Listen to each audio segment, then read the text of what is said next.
It's Tuesday, April 7th, and welcome to The History of Today. On April 7th, 1970, the legendary actor John Wayne wins the Academy Award for his role in the movie True Grit. Wayne has appeared in around 150 movies over the course of his long and successful career. He was most iconic in the late 1940s into the early 1960s. However, it wasn't until April 7th, 1970 that he won the Best Actor Academy Award in the twilight of his career. Beating out big names like Dustin Hoffman and Jon Voight, a clearly emotional John Wayne had this to say as he received his award. Ladies and gentlemen, I'm no stranger to this podium. I've come up here and picked up these beautiful golden men before, but always for friends. One night I picked up two, one for Admiral John Ford, one for our beloved Gary Cooper. I was very clever and witty that night, the envy of even Bob Hope. But tonight I don't feel very clever, very witty. I feel very grateful, very humble, and all thanks to many, many people. I want to thank the members of the Academy.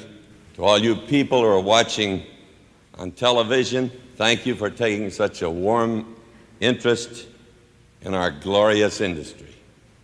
Good night.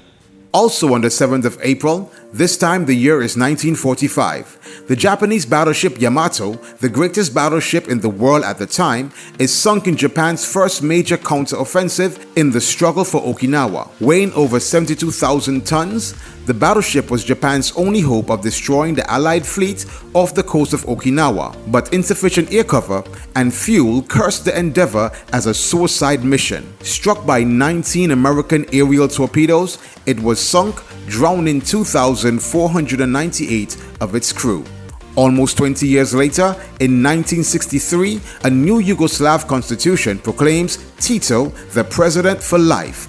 Tito was born to a large peasant family in Croatia in 1892. At that time, Croatia was part of the Hungarian Empire, and in 1913, he was drafted into the Hungarian army. After the outbreak of World War I, he fought against Serbia, and in 1915 was sent to the Russian front. He fought in the Red Guard during the Russian Civil War, and in 1920 returned to Croatia, which has been incorporated into the multinational but Serb-dominated Kingdom of Yugoslavia. He joined the Communist Party of Yugoslavia and was an effective organizer before his arrest as a political agitator in 1928. In 1939, he was released from prison, and in 1941, Axis forces invaded and occupied Yugoslavia, and Tito and his communist partisans emerged as the leaders of the anti-Nazi resistance. In 1944, Soviet forces liberated Yugoslavia, and in 1945, Tito was elected Yugoslav's premier in an election limited to candidates from the communist-dominated National Liberation Front. The same month, the Federal People's Republic of Yugoslavia,